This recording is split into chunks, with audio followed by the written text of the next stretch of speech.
Alright, so today I thought we would look at some triads that you can use when you're playing 12-bar blues. It's just really 3 notes, hence called triad.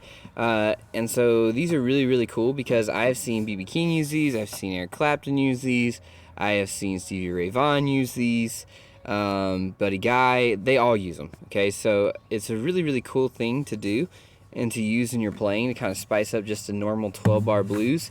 You can use it in any type of blues, really, but we're going to look at this. Okay, so we're going to do it today in the key of G, but once you learn this, you can do it in any key, okay? So we're just going to do a 12-bar blues, slow 12-bar blues in the key of G, and then we're just going to add these triads to it, okay? So, what you would start with is over the 1 chord, which in this case is a G. Here's your triad, okay? That's what we're going to look at here. Alright, so what that is you are going to use your middle finger and you're going to put it on the 5th fret of the D string. Then you're going to use your pointer finger and you're going to put that on the 4th fret of the G string, and then you're going to use your ring finger and put that on the 5th fret of the B string. Okay, so it's going to look like this. And you're just plucking those notes. Now, once you have that triad, you're going to slide all of that down 2 frets.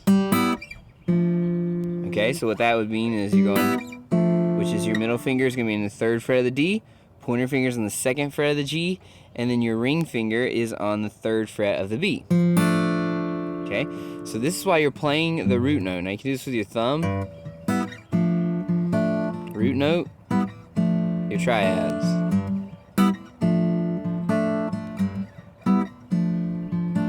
So it's really cool if you're playing like along with somebody and they're playing just the pure chords or even a shuffle, right? And you're just kind of playing that in the background. So that's the triads you would do over the 1 chord. Now, as you know, a 12-bar blues then goes to the 4 chord. Now you have 2 options here, and both of them are triads, and both of them sound really, really cool. So your first option is to do the same thing here, and this is good practice for finding this triad anywhere. What you have to do then is find the root note of your 4 chord, which in this case would be a C if we're doing in G. So we've got to find the root note on our low E string. So in this case it would be the 8th fret of the low E. So that's our 4 chord, because it's going to be the C.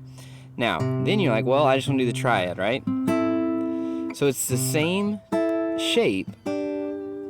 So how you find it, I think this is the most helpful way to find it, is to make your triad, you have to start it with your middle finger is always going to be starting on the D string, 2 frets away from your root note. And so if you know anything about power chords, it looks like that. So that's a power chord, right? So that's kind of cool because it ties back into that. But you're always, whenever you're like, well, where do I start my triad? It's always 2 frets away on the D string, 2 frets away from that root note that's on your low E. And that's where your middle finger's going to go every time. Okay? And then you just make your shape. So you can do that with the C, which in this case it would be middle fingers on the 10th fret of the D, pointer fingers on the 9th fret of the G, and then ring finger is on the 10th fret of the B. And then slide down 2 frets. Okay? Now the other thing you can do is kind of like the A formation. And the way you do that is you have to find your root note on the A string. In this case it would be the 3rd fret of the A string to get your C note. Then what you do, this one's kind of easier, I think, and you can do this if you like, but you're just going to bar the 3rd excuse me, 3rd fret of the G, B, and high E, and slide that up 2 frets down to the 5th fret. That's just one finger right there, right?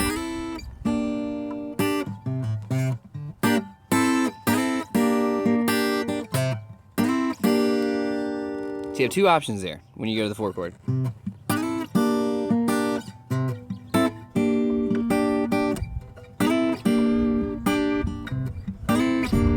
And the cool thing about these triads is I've told you to start here, but you can kind of start, you can slide down if you want to, or slide up or down. Those are just the shapes, and you can kind of play around with how you like it to sound. And then we go back, and now we have to finish with a turnaround. So when you go to your 5 chord, same thing, you have those 2 options there to you. So for in this case it's D. So then, okay, you gotta find the triad. So we just learned that you just need to start your middle finger, same formation, as long as you know that formation, it's gonna be your middle finger's 2 frets away up on the D string. So in this case it'd be 12. So it's the 12th fret of the D string, 11th fret of the G string, and then your 12th fret of the B string. And then slide it down 2 frets. Or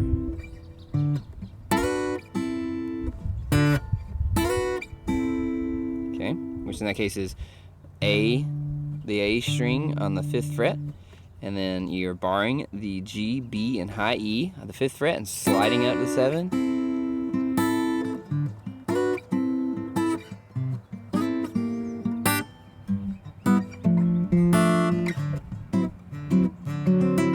So there you go. Now again, you can do this in any key, right? It doesn't have to be G. It can be C.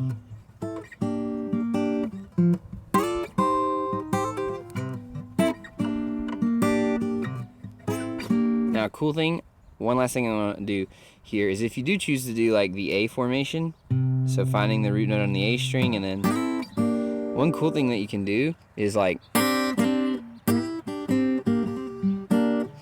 which is once you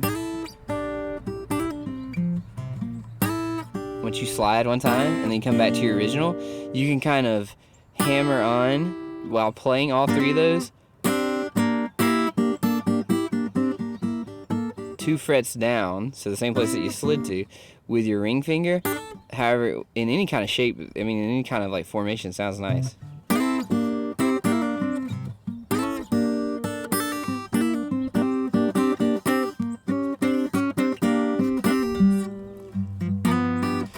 So I hope that helps. Leave in the comments below if you have any questions or anything. If I wasn't clear about something, I can try to help you out. But that's just kind of a cool way to use triads to spice up your blues playing.